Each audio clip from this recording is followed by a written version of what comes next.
Antes de começar esse vídeo, eu só queria fazer dois agradecimentos. Primeiro ao Tocha Plays por ter sido de grandíssima ajuda aqui pro canal. Sem a colaboração do Tocha, a gente não teria lives de gameplay tipo Ghost of Tsushima e qualquer outra gameplay futura. Muito obrigado, Tocha, pela sua contribuição. E eu também queria agradecer ao meu grandíssimo amigo Homem-Aranha DV, porque sem a ajuda dele, esse vídeo não estaria no ar. Porque eu tô lotado de atividade da faculdade e eu passei pra ele editar o vídeo, ele editou, então o vídeo que vocês vão ver a seguir é uma colaboração minha com a edição dele. E eu espero de verdade que vocês gostem, ele foi editado com muito carinho, ele foi feito com muito carinho.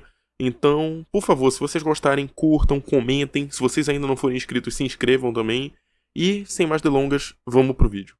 Olá, internet! Sejam muito bem-vindos a mais um vídeo aqui no canal. Eu sou o Felipe e hoje eu trago pra vocês a minha review de Ultimate Homem-Aranha 2024.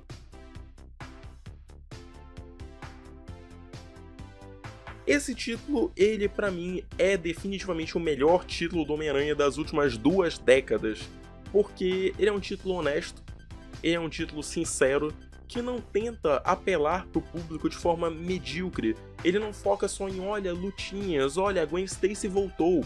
Ele vai no teu íntimo, ele toca na tua alma. Eu tive essa conversa com o Limit Break um dia desse, inclusive, se você quiser conhecer o canal dele, que fala sobre jogos e conteúdos muito maneiros, clica no card aqui em cima, você vai lá no canal dele e se inscreve. O moleque tá começando agora e o conteúdo dele é incrível. Enfim, voltando, eu tava conversando com ele e a gente chegou na seguinte conclusão: o Jonathan Hickman, escrevendo o Ultimate Homem-Aranha, ele é como se fosse a anciã abrindo a mente do Doutor Estranho. Porque pensa o seguinte: imagina que você tá lá todo dia, seguindo a sua vida normalmente, você acorda, você toma seu café, toma um banho, você se arruma, vai pra escola, vai pra faculdade, vai pro trabalho, você encontra seus amigos, você encontra sua família, você chega em casa, você janta, come aquela comida que você adora, você fala com as pessoas que você gosta, você joga um game, você vê um filme.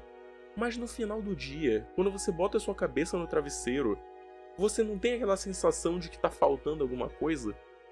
Como se faltasse algo em você? Eu já tive essa sensação, e o nome dessa sensação é falta de propósito. Por mais que você se divirta fazendo qualquer coisa que seja, por mais que você ame a sua vida, às vezes acontecem momentos em que você sente que falta algo na sua vida para te fazer completo. Você sente falta daquilo que te torna realmente feliz. No meu caso, é fazer vídeo pra internet. No seu caso, pode, sei lá, pintar um quadro, desenhar, fazer análises de filmes no Letterboxd. Eu não sei.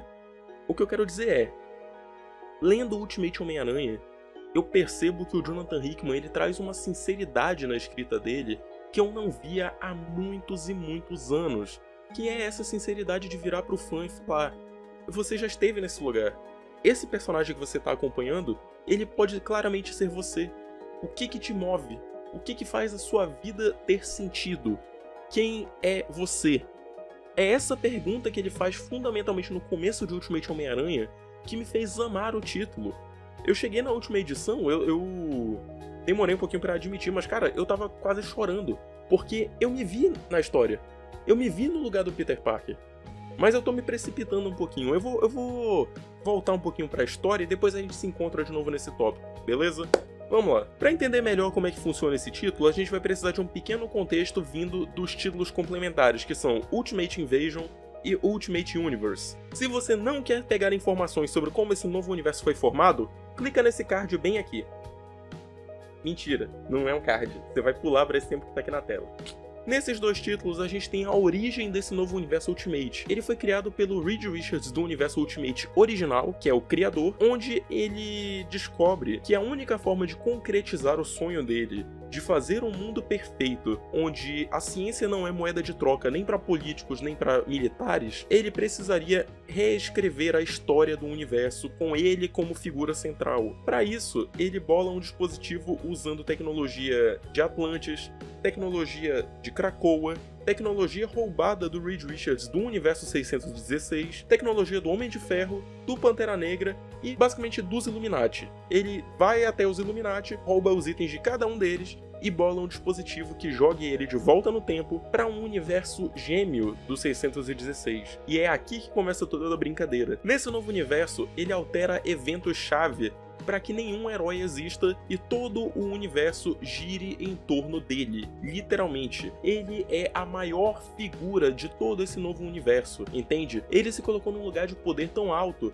que todos os outros continentes obedecem a ele através de figuras-chave, que são o Conselho do Criador. Dentro desse conselho, a gente tem o Howard Stark, o Homem de Ferro. Só que o Howard Stark, ele já tá se sentindo culpado do mundo ser a merda que é, porque apesar dos esforços do Reed, as coisas sempre acabam dando errado, até porque o Reed, ele é corrupto, ele é pilantra, ele é golpista. Então, as coisas acontecem de um jeito completamente errado, distorcido, e o Howard parece que não gosta muito do reflexo do próprio trabalho. Então ele acaba bolando uma contramedida pro criador junto do Reed Richards desse novo universo, que aqui se identifica como o Doutor Destino. O Reed, junto do Howard, acabam bolando um dispositivo que vai parar nas mãos de um jovem Tony Stark, filho do Howard, para que ele, junto do Reed, descubram uma forma de acabar com o criador. Dessa forma, o Tony se torna um Rapaz de Ferro e, junto do Destino, eles decidem: vamos formar uma nova equipe de Supremos, uma nova equipe de heróis, vamos restaurar os heróis da Terra e juntos vamos acabar com o Império do Criador. Só que, nesse processo de devolver os poderes para os heróis e formar os novos Supremos, ele acaba entrando no radar do Conselho do Criador. Então, para assumir com o Tony Stark e para desbancar toda a credibilidade dele, eles acabam ordenando um ataque a Nova York, e esse ataque fica nas costas do Tony Stark, que pro mundo inteiro agora é um terrorista. Essa informação é crucial para eu poder começar a review, então eu devia ter alertado lá no começo, eu vou colocar na edição. Ok, esse novo universo, agora que ele está estabelecido, vamos começar a nossa review. A história começa acompanhando um Peter Parker de 35 anos de idade. A história deixa claro desde o começo que ele é casado, que ele tem filhos e que a mulher dele é a Mary Jane, e também que ele tem uma vida relativamente feliz. Só que tem um ponto bem no começo que já deixa claro que tem alguma coisa errada. O Peter fala que ele não dormiu bem na noite anterior, e ele precisa conversar com a Mary Jane sobre isso. Mas antes ele precisa resolver as coisas do dia a dia, né? Então a história progride ali e a gente vê que ele trabalha no Clarim Diário com o J. Jonah Jameson, porque certas coisas nunca mudam, e também com Benjamin Parker, porque nesse novo universo, como o Peter nunca virou Homem-Aranha, outras coisas também nunca aconteceram, como o quê? A morte do Ben. O tio Ben tá vivo, ele tá bem, e ele trabalha na redação do Clarim Diário junto do Jonah e do Peter. E aí o que acontece? O Peter tá ali pra levar o Ben pro memorial, porque lembra que eu falei que o Tony Stark foi culpado por um acidente que rolou em Nova York? Se você pulou aquele trecho, o Tony Stark foi culpado por um acidente que rolou em Nova York. Enfim, nesse acidente, uma pessoa que morreu foi a Tia May. E assim, é importante notar que aqui o Peter não tá com um sentimento de culpa, ele não tá com pesar pela morte da May, porque não foi culpa dele. Já se passou um mês da morte dela, ele já meio que aceitou, né, ele tá naquele processo ali de luto, mas a preocupação maior dele é com o Ben, porque o tio dele é um homem idoso, que perdeu a mulher, ele é uma pessoa que o Peter considera frágil, porque, né, o cara tem uma idade avançada, então não é fácil perder a mulher, ainda mais num atentado terrorista, supostamente. E aí eles estão ali pra ir no memorial pra homenagear a May, junto das inúmeras outras pessoas que morreram. E chegando ali, a gente tem uma grata surpresa de descobrir que, nesse universo, Matt Murdock é padre, porque o universo nem sempre tem mudanças tão drásticas. Certas coisas nunca mudam. E o Matt tá falando sobre como a gente nunca vai entender as ações do Stark, a gente nunca vai entender por que ele fez o que ele fez, mas que apesar de tudo, o importante é que a gente se lembre das pessoas que foram, a gente se lembre que essas pessoas eram amadas, essas pessoas eram queridas. O importante é deixar claro que essas pessoas, elas têm a quem recorrer. O Matt tá ali falando pra eles sobre como a gente tem que aceitar a perda, a gente tem que ficar feliz que pelo menos essas pessoas são queridas, lembrar delas nos momentos de felicidade, não só na tristeza e na dor, e basicamente seguir em frente. E aí entra um grande contraponto da história, que é o Harry Osborn, porque o Harry perdeu tanto o Norman quanto a Emily no acidente. Então, de certa forma, ele é meio que igual ao Peter. E aí ele começa a falar, ah, poxa, realmente, o Padre Murdock falou algo bonito e tal, mas eu não consigo deixar pra lá. Eu não consigo aceitar a perda do meu pai, nem da minha mãe. Eu não consigo simplesmente fingir que tá tudo bem, que a vida é um lugar maravilhoso e que todo mundo é feliz. Eu não quero aceitar que meu pai se foi. Eu não posso aceitar. Ele foi tirado de mim. Ele não foi embora por livre e espontânea vontade. Não era a hora dele. E tu vai vendo a forma como o Harry vai falando e tu percebe uma coisa interessante. Ele, diferente do Peter, ele tem uma aura de protagonista. Ele tem a aura de ser aquele cara que vai ser a chama da revolução. Ele tem uma vibe de Katniss Everdeen, tá ligado? O cara que vai botar todo mundo pra pegar em armas e lutar contra o sistema e botar fogo nas coisas e ele tem essa energia. Ele tem essa energia, mesmo que ele não seja o protagonista da história. Mas ok, voltando ali pro Peter, depois do memorial, ele volta pro Clarim junto do Ben, só pra ver o Jonah se demitindo. Ué, o que aconteceu? Por que o Jonah foi demitido? O Ben vai investigar o que aconteceu. Devido aos eventos do acidente lá do Tony Stark, o jornal perdeu acionistas, perdeu investidores, porque eles não querem cobrir um lado mais incisivo quanto ao acidente. O Clarim se recusa a fazer uma cobertura que culpe o Stark diretamente pelo acidente, porque ninguém tem como entender o que rolou. Então o que acontece? O sistema, ele sempre se ajusta. O Fisk agora vai ser o dono do Clarim Diário, ele vai injetar dinheiro no jornal e controlar a mídia. Só que tem um porém. Nesse controlar a mídia significa que o Ben, ele não vai poder mais trabalhar como ele trabalhava. Tanto é que o Fisk faz a oferta pra ele, olha, agora que o Jonah saiu, a gente tem uma vaga de editor-chefe, tu vai querer? Se tu pudesse manter na linha? O Ben olha pra aquilo, ele... Cara, pelo amor de Deus, eu tenho 30 e poucos anos de carreira, até parece que eu vou ceder pra um gangster qualquer. Ele se demite junto do Jonah. E uma coisa importante de notar é que a relação do Jonah com o Ben, ela é maravilhosa, cara. Ela é o tipo de coisa que tu não espera querer. É o tipo de coisa que simplesmente acontece. Tu tá ali lendo a história, tu vê o Jonah e o Ben se dando bem pra caralho, e quando tu percebe, eles são a tua dupla favorita da história. Porque eles são bem construídos. Eles são o tipo de personagem que nunca tiveram uma interação, até porque o Ben nunca viveu mais do que a primeira edição do Homem-Aranha para poder interagir com o Jameson. Então, quando tu vê eles agindo juntos e sendo bem escritos, porque o Hickman entende bem esses personagens, cara, é uma coisa maravilhosa. A relação deles é fantástica. Mas ok, né? Eu puxei muito o saco aqui do Jonah e do Ben. Eu gosto muito deles. Depois que rola todo esse negócio do Clarim, misteriosamente o Fisk é atacado pelo Duende Verde. Ué, mas já? O universo acabou de surgir, do nada, pá, Duende Verde? Calma que vai ter explicação lá pra frente. O Ben e o Jonah estão no bar sem nome, pensando na vida. Eles acabaram de se demitir, eles não têm mais pra onde ir. O que eles vão fazer da vida? Eles são velhos demais, eles não têm como começar um novo emprego em um novo setor. Eles não têm coisas pra aprender. Então o Ben sugere: vamos começar um jornal. A gente começa de novo e a gente faz tudo do zero. E a gente faz simplesmente aparecer a verdade. O Jonah é tão maluco que ele entra junto com o Ben nessa ideia. Ele caçoa um pouco, porque ele acha meio absurdo, mas no final ele acaba aceitando. E aí o Peter chega, eles até oferecem um emprego pro Peter, mas o Peter recusa. Porque no fim, o que o Peter tava ali pra fazer era ver como é que o Ben tava. Porque aqui entra o grande momento da edição. Até o momento foram alguns eventos meio soltos, sabe? Tipo, o Peter vai no memorial, vai com o Ben ali, ver como é que tá o Ben, prestar homenagem a May e depois voltar pro trabalho.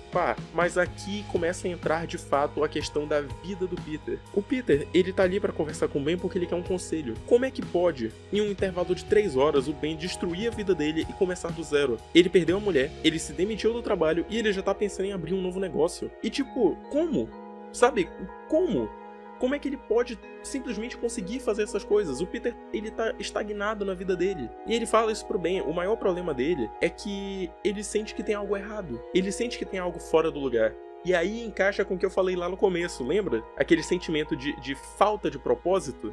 É isso que tá batendo no Peter. Ele sente que durante toda a vida dele faltava algo, mas ele não sabia o que era. E agora ele sabe. Ele sabe exatamente o que tá faltando.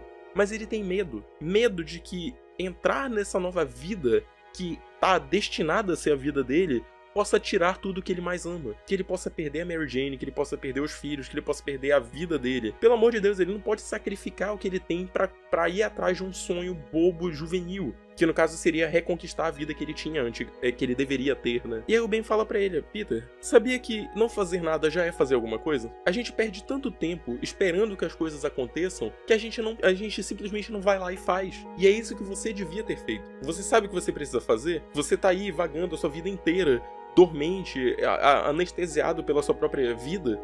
acorda! Vai fazer o que você precisa fazer. E o Peter fica com isso martelando na cabeça. Mas ele ainda precisa de mais uma confirmação. Então ele vai pra casa, bota os filhos pra dormir e finalmente fala com a Mary Jane. Ele vira pra ela e fala, olha, eu queria te contar, né, sobre o negócio da insônia de ontem e tal. Eu preciso de mudança. E a Mary Jane fala, então, quando eu mudei de carreira no passado, você me ajudou. Então eu acho que é justo eu te ajudar também. Ele, não. Eu não tô falando de carreira. Eu preciso mudar. E a Mary Jane, tá, é aquilo. Aí o Peter, como assim? Como assim aquilo? O cara tá casado há tantos anos e a mulher simplesmente sabe que ele tem um problema? Como?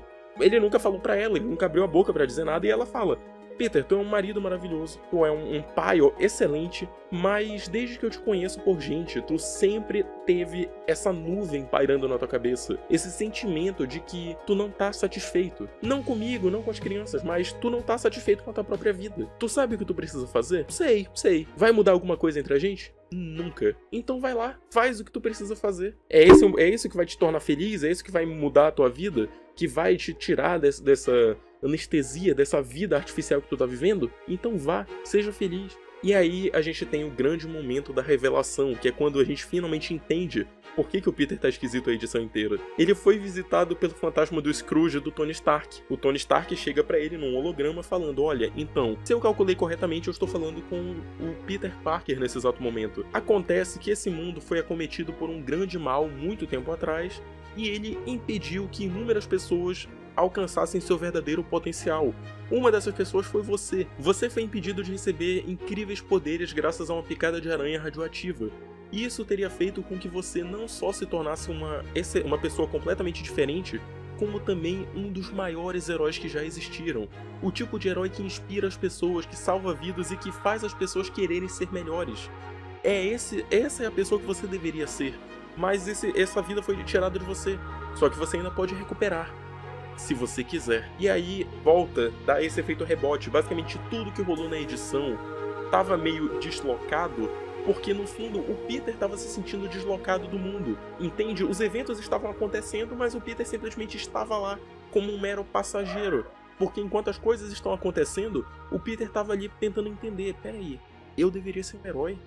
Eu deveria salvar as pessoas? Esse é o meu papel no mundo? É isso que eu sou? É pra isso que eu sirvo? Quando ele finalmente tem essa validação, tanto do Ben quanto da Mary Jane, bora lá, ele aperta os cintos e entra na aventura. Ele finalmente pega a aranha, eu aceito o meu destino. Ele deixa a aranha picar ele e ele se torna o Homem-Aranha. Ele aceita o chamado à aventura. E essa é uma mudança essencial desse novo Peter pro Peter original. Porque se parar pra analisar, o Peter original, ele é o quê? É um cara que ganha os poderes, mas ele ainda tem aquela imaturidade de adolescente. Ele é um garoto, ele é só um adolescente, ele é só um moleque. Ele ganhou poderes e ele tá sofrendo bullying na escola, as pessoas não gostam dele, então ele não tem nada a dever pro mundo. As pessoas devem ele, não ele deve nada pro mundo. Então, quando ele perde o tio Ben, ele percebe, meu Deus, eu cometi um erro, eu preciso compensar o meu erro a todo custo. E aí ele acaba se tornando um herói. Esse novo Peter não, ele é um cara que já é adulto, ele já tem responsabilidades na vida dele. Então, ele aceitar esse chamado à aventura é completamente diferente, é uma aventura sem culpa. Ele se torna herói pelo simples altruísmo, porque no fundo o Peter é essencialmente uma pessoa boa.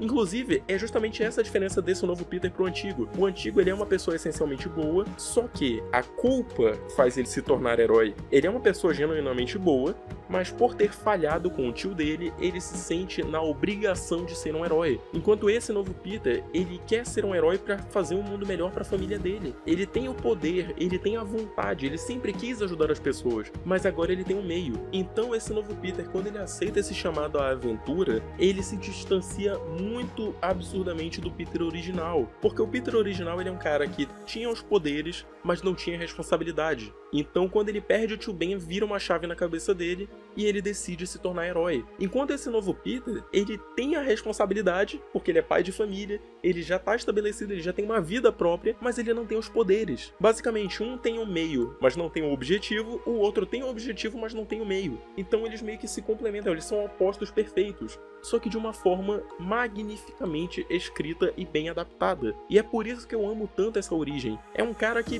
basicamente, ele é isso. Eu finalmente posso fazer o que eu sempre quis, que é ajudar as pessoas. eu vou embarcar nessa com certeza. Não vai prejudicar minha família, não vai prejudicar meu tio, então eu posso ir. E aí ele entra de cabeça pra se tornar um herói. Tanto é que na segunda edição, que já se passa um mês depois, porque isso é um ponto interessante também, esse novo Ultimate, cada edição se passa no mês em que ela é publicada, o que acaba limitando um pouco a duração das histórias, mas em compensação te coloca por dentro de tudo que aconteceu. Ele já tá no processo de aprendizado. Enquanto o Peter original aprendeu tudo brincando, em questão de semanas ele já tava pró em balançar de teia, grudar na parede, levantar prédio e coisas do tipo, esse novo Peter tá tendo dificuldade pra aprender as coisas, tá meio lento assim, meio enferrujado, mas em compensação, quando ele enfrenta o primeiro vilão dele, ele não tem aquela sensação de arrogância que o Peter original tinha. O Peter original, quando ele vê o Dennis Carradine passando, ele sente que o mundo deve algo a ele. Ele tem essa sensação de deixa passar, não é comigo, eu não tenho obrigação nenhuma. Esse novo Peter não, ele vê o Shocker roubando um prédio, ele imediatamente corre ali pra impedir o Shocker de roubar, porque ele sabe que é a coisa certa a se fazer.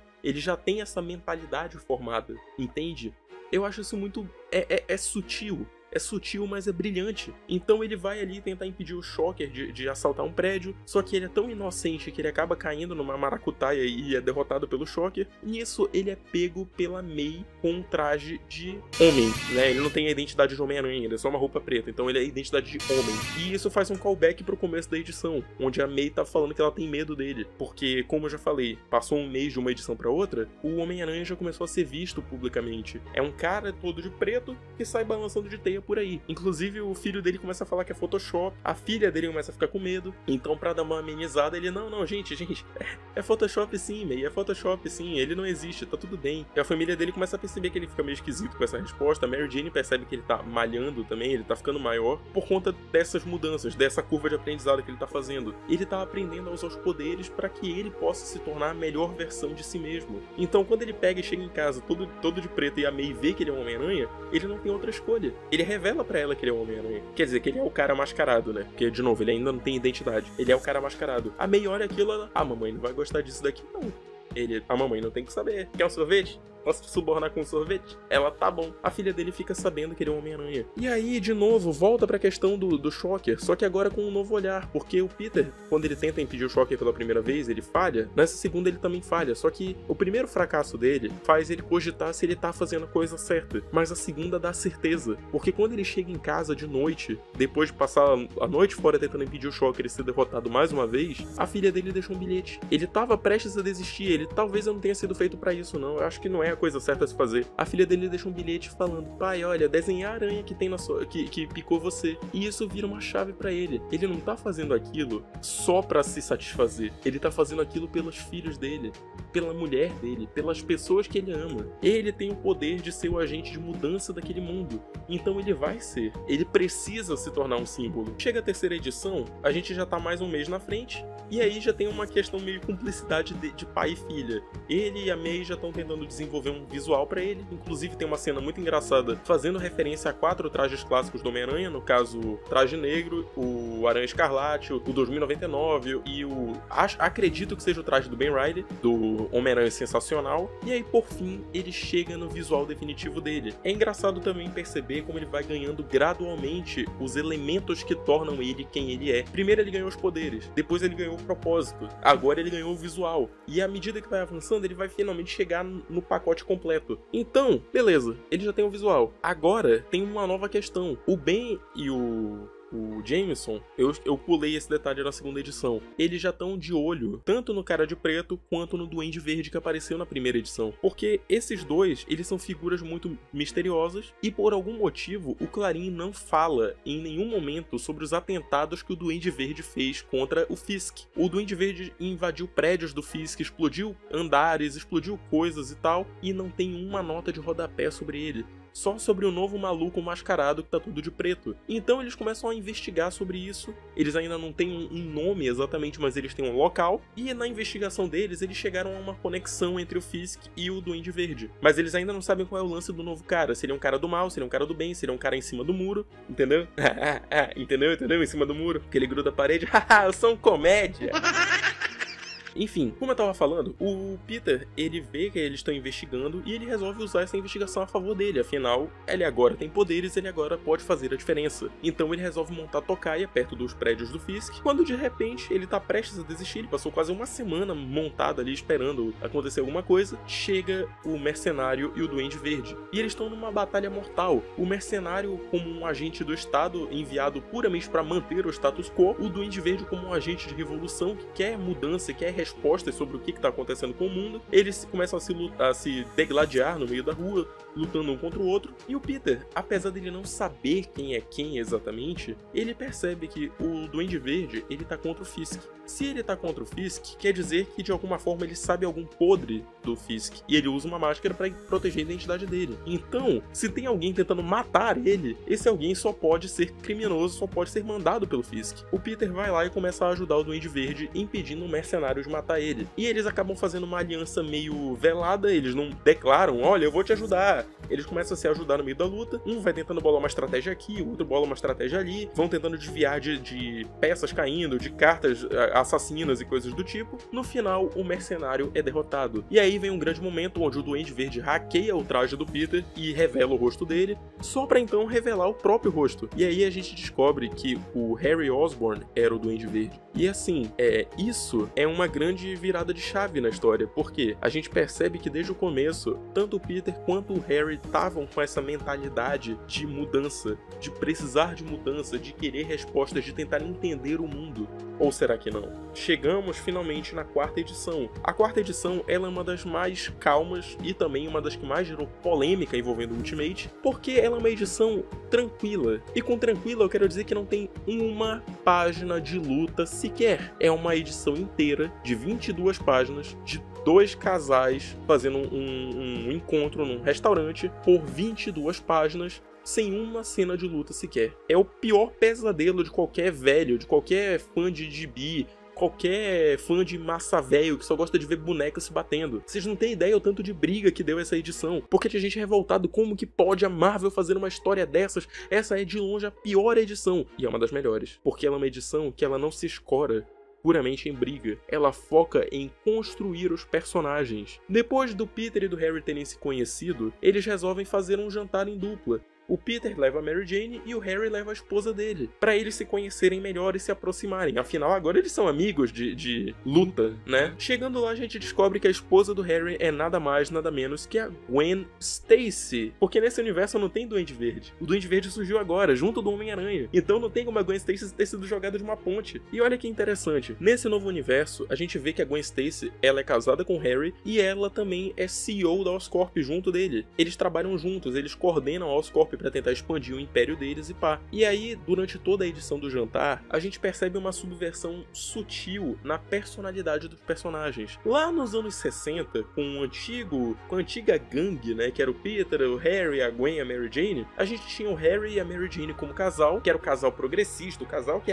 vamos pra balada, vamos pra festa, nós somos jovens, nós somos divertidos, enquanto o Peter e a Gwen eram aquele casal mais morno, mais conservador, não, vamos ficar em casa, vamos estudar, os tiras estarão nas ruas, não podemos nos deleitar em galinhagens e coisas do tipo. E aqui tá trocado. O Peter e a Mary Jane são aquele casal que quer manter o status, certo? Eles querem viver estagnados ali no mundo. E a Gwen e o Harry são um casal que quer incitar a revolta, que quer que o mundo mude, que quer ser o agente de mudança na humanidade. Eles estão ali conversando e do nada eles começam a falar, né, sobre a vida. A gente descobre que o Peter é fotógrafo mesmo, ele é um repórter, um fotojornalista do Clarim Diário. A gente descobre também que a Mary Jane já foi modelo e que ela trabalha com imagem pública, né? Ela tem uma empresa onde ela agencia a imagem pública das empresas, de outras empresas no caso. E aí olha que interessante, a gente vê que o Peter e a Mary Jane estão ali felizes com o casamento deles, com filhos e tal. O Harry e a Gwen, eles estão meio receosos de ter crianças, eles ficam falando sobre como o mundo é caótico, como o mundo é um lugar perigoso. A Gwen fica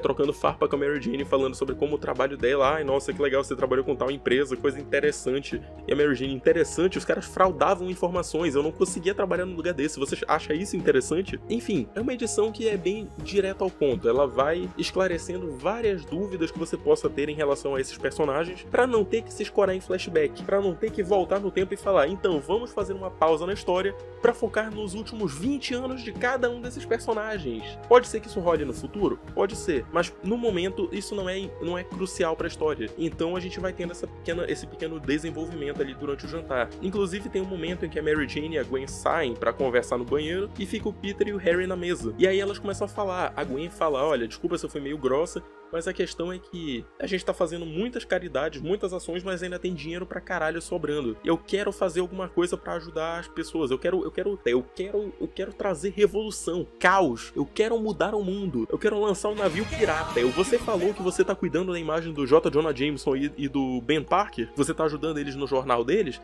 Eu quero ajudar. Quanto você precisa? Eu vou pagar esse jornal. Nós vamos fazer esse jornal decolar. A Gwen é doida. A Gwen é doida. Só que ela é doida de um jeito legal. Ela é o tipo de trambiqueira maluca que ela nunca foi nos anos 60. Pela primeira vez em 60 anos, desde que ela morreu, ela finalmente tem uma personalidade. Eu acho isso maravilhoso. Voltando pro Peter e pro Harry, a gente tem um momento de virada de chave mais uma vez. Só que agora é um momento fundamental porque, enquanto eles estão ali no restaurante, o Harry fala pro Peter, pô, tu não contou pra tua mulher ainda, né? Tu não falou pra ela que tu é o cara lá de traje. E o Peter, não, poxa, eu não posso contar pra ela, porque não sei o que e tal.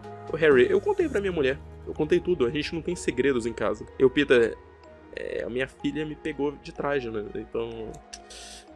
a questão é o que tu quer, Harry? E o Harry vai falando, olha, cara, o mundo é um lugar perigoso, tem muitas pessoas ruins por aí, só que a questão é, essas pessoas já estão jogando esse jogo há muito tempo, o jogo de ficar no poder, isso é. Então, eu acho que a gente precisa ser mais, a gente precisa tirar essas pessoas de lá, a gente tem que ser herói, nós precisamos ser heróis, Peter, nós precisamos libertar o mundo dessas pessoas. Tem muita gente corrupta mandando no mundo, a gente tem que fazer esse lugar ser um lugar melhor. A gente tem poder pra isso, você tem poder pra isso. E eu não sei se você sabe, mas com grandes poderes vem grandes responsabilidades. O que você tem é um dom, Peter, mas só se você souber usar. Imagina qual não foi a minha surpresa como fã de Homem-Aranha, depois de 12 anos lendo quadrinhos do Homem-Aranha avidamente, lendo histórias antigas, lendo histórias novas, me atualizando sobre os eventos mais recentes, me atualizando sobre os eventos mais antigos, ver tamanha reviravolta de vir logo de Harry, Virgil, Osborn, eu nem sei se tem Virgil no nome dele, falando pro Peter sobre grandes poderes e responsabilidades. Isso é uma parada que eu não esperava, de jeito nenhum, porque é o Harry, ele é um cara que não tem poder, ele não é um cara que ele é geralmente retratado como um cara imaturo. Ele é um cara que não conhece muito da vida e que geralmente tem a fama de ser fanfarrão.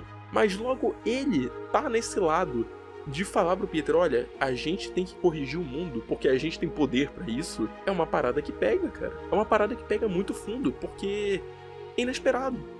É completamente inesperado. E eu sei que vai ter reviravolta. Eu sinto que essa merda vai voltar pra assombrar o Harry em algum momento. Porque não tem como ele simplesmente soltar a frase mais icônica do Homem-Aranha dentro de uma HQ que ele não é protagonista, sem ter alguma pegadinha, alguma forma de gotcha dentro da frase, sabe? Mas ainda assim não deixa de ser impactante, porque, poxa, logo ele virar pro Peter e soltar uma dessa é algo surpreendente. Eu me perdi um pouquinho aqui na definição, mas o que eu quero dizer é, tipo assim, o Harry falar isso pro Peter não soa exatamente como um convite ao heroísmo, e sim como uma pegadinha, é mais uma armadilha, porque o Peter tem poder, mas ele já tem responsabilidade. Então o Harry virar pra ele e usar isso é tipo, ó, tu não vai fazer isso pela tua família? Tu não vai cuidar das pessoas que tu ama? Vem ajudar, vem servir a causa, sabe? Eu sinto que isso vai voltar pra assombrar ele em algum momento, de alguma forma, eu só não sei como. Mas ok, terminando essa edição, o Peter e a Mary Jane estão voltando pra casa e a Mary Jane solta uma das frases mais bonitas desse título, no geral, que é quando o Peter pergunta pra ela o que ela achou sobre o Harry e a Gwen. Ela fala que eles são assustadores, mas ele pergunta, não, tudo bem, eu concordo, eles são estranhos pra caralho, mas eu quero dizer assim, o que você acha deles falando sobre o mundo precisar de heróis? E a Mary Jane fala, Peter, pra que eu preciso de heróis? Eu tenho você, meus amigos. Que frase, que momento, que casal, que mulher. Realmente, pra que ela precisa de heróis? Ela tem o Peter. O Peter é o pilar da vida dela, ela é o pilar da vida do Peter. Eles se completam, eles são perfeitos um pro outro. Nada do que o Peter fizer vai ferir ela em algum momento. Nada do que ela fizer vai ferir ele em algum momento. Porque eles se entendem, porque eles estão completos. Ela não precisa ser salva por ninguém, porque ela já tem o Peter. O Peter é o herói dela. É isso que ela quis dizer. Então, ela falar isso, mesmo sem saber que o Peter é o Homem-Aranha, pra mim é mágico. É simplesmente mágico. É poético. rima. Depois disso, a gente tem a quinta edição. A quinta edição ela é inteiramente focada no Harry Osborn. E ela traz a seguinte mentalidade. Ela foca desde o acidente ali de Nova York. A gente vê os momentos finais da Emily e do Norman Osborn antes deles morrerem. E a gente percebe que até no último momento o Harry Osborn ele é um mimadinho. Ou melhor, né, vou colocar em termos corretos. Até o último momento, o Norman Osborn é um belo de um filho da puta com o próprio filho. Porque ele vira pro Harry e fala, sabe qual é o meu momento favorito com você? É aquele em que você finalmente se torna um homem adulto e responsável. Pena que isso nunca aconteceu. 2 segundos depois ele explode.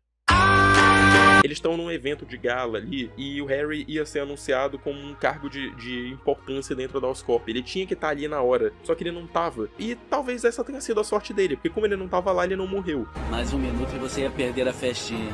Fazer o quê, né? Mas enfim, a questão é que o Harry herdou tudo do Norman, tudo. Ele herdou a Oscorp e ele herdou também os compromissos e os aliados. Como um resultado, assim que o Norman morre e o Harry recebe o testamento, ele também recebe um convite do Rei do Crime, do Wilson Fisk. E o Wilson Fisk fala pra ele o seguinte, olha, ou tu anda na linha, ou a gente vai ter que te esbagaçar.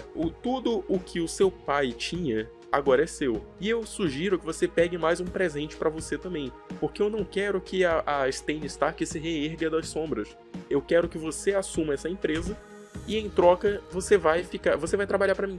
Eu tô te dando um império e você tem que gerenciar ele pra mim. Porque você é mais apto do que eu. Você tem a Oscorp, você tem recursos, você tem uma empresa. Agora ela é sua. Vai lá, vai lá, garoto, faz o teu trabalho. O Harry, a Gwen e o Otto Octavius investigam a Stanley Stark, descobrem o acervo secreto do Howard Stark, com os trajes, as armaduras, toda a tecnologia Stark que foi usada pro Homem de Ferro, e eles vão fazendo descobertas. O Otto acaba descobrindo coisas importantes sobre a história desse novo mundo. Ele encontra um arquivo que basicamente é o arquivo base que o Tony Stark tá usando do futuro para poder criar os heróis. Inclusive aparece o traje do Peter ali num canto. Eu esqueci de mencionar esse detalhe que é importantíssimo e que gerou revolta em certas pessoas, que o traje do Peter nesse novo universo ele é feito de picotecnologia, ou seja, ele é um traje nanotecnológico, picotecnológico, que usa tecnologia. É um traje tecnológico, né, bem compacto, que pode remodelar com o pensamento. Bem similar ao que aparece no MCU, e justamente por isso causou revolta em tanta gente. Mas o traje não tem poder, o traje não faz porra nenhuma.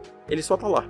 É só um traje. A questão é que vendo essa tecnologia, vendo a história do mundo de base, a gente entende por que o Harry se tornou o Duende Verde. Ele teve acesso à história desse mundo, ele descobriu que quem manda de fato no mundo é o Fisk, é o Criador, é todo o Conselho Secreto. Ele pegou toda a maracutaia. E aí ele pensou, eu preciso encontrar uma forma de revidar. Eu não posso deixar o mundo ser como ele é. Então ele, junto do Otto, desenvolvem o traje de Duende Verde e eles descobrem a assinatura de tecnologia Stark. Só que essas assinaturas elas foram ligadas de um dia pro outro, do nada. Por quê? Porque foi o dia que o Tony mandou as tecnologias de volta no tempo para criar os heróis. E aí o Harry resolve entrar numa jornada de recuperar essa tecnologia, antes que ela caia em mãos erradas. Chegando lá, a gente descobre que foi ele que derrotou o Shocker depois do Peter ter sido derrotado. A gente descobre também que a tecnologia que tá com o Shocker não era para ser do Shocker, e sim de outro cara que morreu quando recebeu o recado do Tony. E também a gente vê que o Harry, ele tá muito nessa de heroísmo justamente porque ele sabe a verdade. Ele quer que o Peter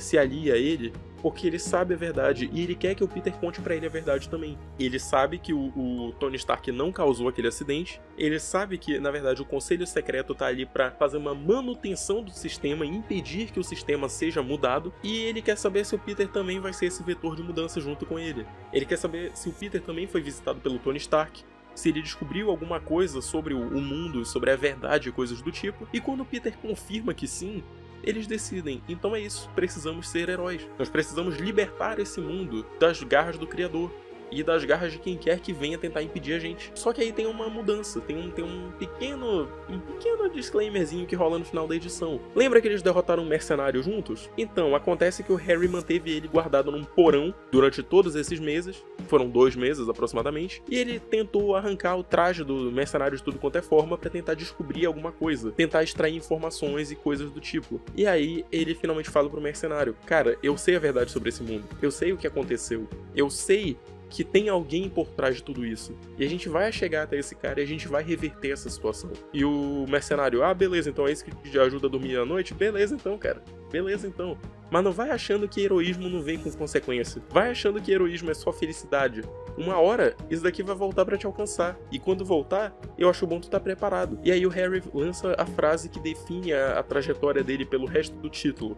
Com toda certeza. Meu pai falava pra mim, ele perguntava se eu era um homem ou se era um garoto. E pra ser bem sincero, eu ainda tenho minhas dúvidas. Mas eu também tenho outras dúvidas agora. Eu sou um herói ou eu sou algo mais? Eu acho que a gente vai descobrir. Isso é a válvula de escape perfeita para que ele se torne vilão no futuro, cara. Porque a gente percebe que o Peter, ele é um cara inerentemente bom. Ele é um cara altruísta. Ele é um cara que sempre tenta ser bonzinho e ajudar os outros. O Harry não. Ele tem uma maldade interior guardada. Ele tem um rancor muito absurdo dentro dele. Porra, ele perdeu os 2 pais dele. Ele perdeu a mãe e o pai, antes do pai finalmente poder admitir que ele era bom o suficiente. Então ele tem esse ressentimento de nunca ter dado orgulho pro pai dele. E muito provavelmente é isso que vai levar ele à loucura, à necessidade de se tornar o Duende Verde malvadão que a gente conhece. Porque para analisar, ele não tem poder. Ele não tem poder. O poder dele todo vem no traje. E pra completar, o Peter tem tudo o que ele sempre quis. Ele é feliz, o tio dele tem orgulho, a mulher dele é tranquilona com ele ser herói e tal, ele dá orgulho pra todo mundo, ele não tem uma responsabilidade enorme nas costas, ele não tem uma empresa pra gerenciar, ele não tem pressão. O Harry tem pressão, tem a mulher dele, tem o Fisk na cola dele, tem a ausência do pai dele, tem a falta de amor paterno que ele teve. Enfim, tudo isso vai pesando na cabeça dele. Então perceber que o Peter é mais forte, por exemplo, pode acabar levando ele a se tornar o Duende Verde pra tentar equilibrar o jogo. Talvez ele tente fazer a fórmula do Duende lá no próximo arco, eu não sei. Mas enfim, finalmente a gente chega no momento em que a vida íntima e a vida pública do Peter colidem. A vida pública que eu falo é a vida familiar dele do dia a dia, e a vida íntima é ele como herói. A 6ª edição já abre com o Peter chegando em casa com um olho roxo, todo arrebentado, e a família dele, Peter, mas que é isso? O que aconteceu? Ele, não, vocês sabem como é a sorte dos Parker, né? Acontece, eu tomei um tombo. E o filho dele, como é que você toma um tombo no Clarim Diário e fica com um olho roxo desse jeito? E a May, eu sei, é porque ele é um herói. E aí, quando a May abre a boca, por mais que ela tenha feito na inocência, ela acaba abrindo a caixa de Pandora. Porque o Peter é obrigado a contar pra família dele o que aconteceu. A gente descobre que na noite anterior, ele e o Harry, depois de alguns meses de tocaia, finalmente resolvem ir atrás do Wilson Fisk. Eles acharam o dia e a hora perfeitas para ir enfrentar o Fisk e descobrir as verdades sobre o mundo. Quem é o criador, onde que ele fica, quem são o conselho secreto, coisas do tipo. Só que chegando lá, o Fisk já estava preparado. Então o Fisk bolou uma armadilha. Eles lutam na gaiola, igual em Homem-Aranha 1, e o Harry, ele toma um apavoro do Fisk. Cara, ele toma uma surra colossal, ele quase desmaia no meio da luta. E enquanto o Peter vai pra cima do Fisk, olha um detalhe interessante. Nesse novo universo, tem uma explicação pro Fisk ser super forte. Ele passou por um processo cirúrgico de aprimoramento. Então ele tem placas, ele tem enxertos, ele tem um exoesqueleto todo por baixo da pele. Assim como um mercenário. Todas as amplificações corporais dele ele adquiriu cirurgicamente, o que explica ele ser super forte. Então ele luta de igual pra igual com o Homem-Aranha. O Peter toma uma surra, só que a surra dele foi bem mais leve que a do Harry. O Harry com 2 socos, o traje dele tava destruído. O Peter tomou uma sequência de murro e tá de boa. Tipo assim, de boa que eu digo que ele ainda tá consciente. E eu sei que eles fogem, né? Eles conseguem fugir ali do Fisk, mas esse não foi o ápice da edição. Quando volta, o Peter conta, então, foi isso que aconteceu. Acontece que agora, eu sou um cara que tem poderes e eu uso eles pra tentar fazer o mundo um lugar melhor. Eu uso ele pra salvar as pessoas porque gente ruim continua fazendo coisa ruim. E eu sou o tipo de pessoa que impede essas coisas ruins de acontecerem. E aí a Mary Jane fica, Peter, mas você tá seguro? A gente tá seguro? O Peter, sim, não se preocupa. Quem sabe da minha identidade, dessa outra vida alternativa, são pessoas de confiança. No caso, o Harry e a Gwen. E aí, beleza, a família dele aceita, mais ou menos, né? A May já sabia, o Richard aceita isso, fica preocupado, né? Fala, pô, pai, toma cuidado e tal. E aí, finalmente, ele vai falar com a Mary Jane. E a Mary Jane, surpreendentemente, ela não fica puta com o Peter. Ela fala, olha, de repente, inúmeras coisas estão fazendo sentido. Eu não tô brava com você, eu só queria que você tivesse me contado antes. E pra ser bem sincera, eu tô até feliz. Eu tô aliviado que você me contou e que você tá bem. Mas esse traje aí, hein? E aí começa de novo aquela... Eu tava sentindo saudade, cara. Eu genuinamente tava sentindo saudade, porque pela primeira vez em muitos anos a gente vê o Peter e a Mary Jane sendo aquele casal com um tesão, sabe? Eles ficam falando umas palhaçadinhas assim entre eles, que nossa, cara, ai... É vergonhoso de ver, mas é vergonhoso de um jeito bom. Tipo ela falando, então, né, mostra esse traje aí. Então quer dizer que você tá mais forte, mais rápido, mais resistente por causa daquela aranhazinha? Eu falei, sim senhora. Bom saber, quero ver isso depois, hein. Enfim, tu vê que a Mary Jane, ela é uma mulher que apoia o Peter em tudo que ele faz. E isso pra mim é fundamental, porque é isso que a Mary Jane representa, cara. Muita gente fica nessa de, a Mary Jane é uma escrota, a Mary Jane é isso, a Mary Jane só ama o Homem-Aranha. A Mary Jane ama o Peter Parker completamente. Ela não ama só uma parte dele, ela não ama só um, só o outro. Ela ama os dois. E o Ultimate, ele conseguiu encapsular isso perfeitamente na aceitação dela de quem o Peter é. Porque quando ela vira pro Peter e fala, tipo, beleza, como é que eu devo te chamar com esse traje? Ele, eu não sei exatamente qual é o nome e tal, ela... Não é óbvio. Você é o Homem-Aranha. Ela é a pessoa que dá o nome dele. Ela é a pessoa a qual ele recorre pra definir quem ele é. Tem final mais poético que esse? Olha na minha cara e me fala se não tem um final de arco mais bonito do que esse. A mulher da vida do personagem finalmente dando um senso de propósito, definindo a identidade dele. Cara, Ultimate Homem-Aranha é maravilhoso, meu amigo, maravilhoso. Porra, e depois de 20 anos lendo Homem-Aranha, depois de 20 anos de quadrinhos medíocres do Homem-Aranha, finalmente chegou um cara que entende o personagem na sua essência. Ele entende fundamentalmente quem é o Peter Parker. O Peter Parker é um cara do bem. Ele é um cara que, apesar da culpa, ele faz o heroísmo dele porque ele quer, de fato, ajudar as pessoas. A Mary Jane é uma mulher que... ela tem os momentos dela, mas ela também ama o Peter num nível tão fundamental, tão básico, que independente dele estar se colocando em perigo, se ele tá feliz e ele tá bem, ela tá feliz e ela tá bem. E é isso que importa. Eles se amam, eles são um casal, eles são um marido e mulher, eles são cúmplices, eles são amantes. Ela não vai virar e fazer um escarcéu sobre o Peter ser o Homem-Aranha, pelo amor de Deus. Ele escolheu isso pra vida dele, ela permitiu que isso acontecesse. Isso não impede, em momento algum, que vá haver drama na relação deles. Em algum momento o Peter vai chegar com a boca toda estourada e ela vai começar a ficar preocupada, vai começar a se desesperar, ficar pensando em que foi que o marido dela se meteu. Mas isso não significa que em momento algum vai vir a porra de um arco de divórcio. Pelo amor de Deus. Pelo amor de Deus. Eu queria que ela tivesse mais destaque? Queria. Queria que ela fosse protagonista de alguma edição? Com certeza. Mas só do fato dela já apoiar o Peter incondicionalmente, a ponto de dar o nome dele. E como eu disse, ela fala, ela não precisa de heróis. Ela já tem o Peter. O Peter é o herói dela. Então, por que caralho ela ia virar e falar, não, eu não apoio você ser o Homem-Aranha? Ele é o herói dela. Ele é o cara que ela mais admira no mundo. Ele ser um super-herói é só um detalhe. É óbvio que eles vão continuar juntos, cara. É óbvio. Mas enfim, esse arco, ele foi espetacular de criatividade. Ele foi espetacular de inovação. Ele trouxe uma lufada de inovação, uma lufada de mudança pro personagem, o tipo de mudança positiva que poucos criadores arriscam fazer. Porque toda vez que vai começar um título novo do Homem-Aranha, é a mesma putaria. É um Homem-Aranha jovem, é um Homem-Aranha no ensino médio, é um moleque, é um garoto que não sabe porra nenhuma da vida, que não tem família. Quando tem família ainda você é meio zoado, é com a Gwen Stacy, sabe? E a Gwen Stacy não é a pessoa que vai apoiar o Peter, não é a pessoa que vai colocar ele no caminho que ele deveria seguir. Porque apesar do Homem-Aranha ser um super-herói, a gente tem que interpretar isso por uma outra ótica. O Homem-Aranha, ele representa aquela partezinha da vida do Peter que ele precisa. Não é que ele quer, ele precisa. Todo mundo tem algo que precisa na vida para se sentir completo. Eu tenho o meu canal. Você pode ter a sua arte. Você pode ter o seu livro. Você pode ter a sua crítica do Letterboxd, como eu falei lá no começo. Todo mundo precisa de algo para se sentir completo. Independente de relacionamento, independente de filhos, independente de casa, estabilidade, carro, o que for. Todo mundo precisa de algo para se sentir completo. Algo que eu falo como uma atividade, uma forma de se expressar, uma forma de botar pra fora aquilo que você tá sentindo. Pro Peter esse é o Homem-Aranha. E a Mary Jane, ela não é o tipo de pessoa que vai impedir o Peter de fazer isso. A Gwen é. A Gwen, ela limita o Peter. Isso pode doer em qualquer fã, isso pode doer em qualquer pessoa, mas a Gwen Stacy, ela é uma personagem que limita o Peter. Ela sempre bota em xeque aquilo que torna o Peter completo. Enquanto a Mary Jane não, a Mary Jane incentiva ele a ir atrás daquilo que torna ele feliz. E é por isso que eu amo tanto a forma como o Hickman escreve o Peter e a Mary Jane em Ultimate Homem-Aranha. Eles são esse casal. Eles são marido e mulher definitivamente. Enfim, voltando um pouco pros outros personagens, né? Eu acabei abandonando um pouco o Jonah e o Ben Ben aqui nessa reta final, até porque eles param de aparecer depois da 4ª edição. Na 5ª e na 6ª eles já não estão, mas é pouca coisa. A questão é, cara, eles são uma dupla dinâmica muito bem escrita.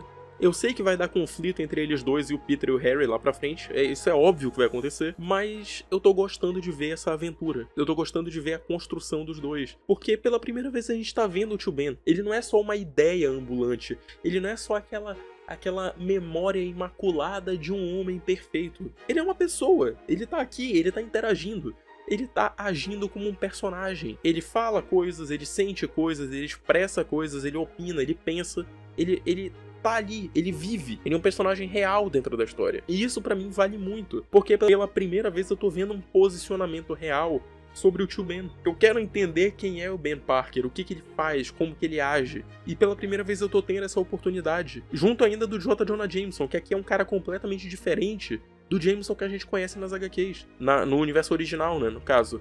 Ele não é casado, ele não tem um filho, ele é um cara solteirão que acha que vai morrer sozinho. E por isso ele se amigou com o Ben, porque ele é o cara que dá propósito pra ele. Eles são uma dupla. E se tu parar pra analisar, tudo nesse quadrinho gira em torno de duplas. É o Harry com a Gwen, é o Harry e o Peter, é o Peter e a Mary Jane, é o Richard e a May, é o Jonah e o Ben, entende? Todo mundo tá sempre de dupla, tá tudo casado, tá tudo sempre coeso. E eu quero muito ver qual caminho esse quadrinho vai seguir, se essa proposta vai se alinhar em algum momento ou se é só uma puta numa coincidência. Porque é o Jonathan Hickman. O cara é um mago dos quadrinhos. O cara que basicamente renovou os Vingadores e transformou os Vingadores em uma equipe minimamente decente na era moderna, depois do Bendis. O mesmo cara que transformou os X-Men numa nação, mesmo que tenha sido dizimada depois porque a Marvel é filha da puta, mas ele foi o cara que elevou o patamar de toda a história que ele tocou. Quarteto Fantástico, um sucesso. X-Men, um sucesso. Vingadores, um sucesso.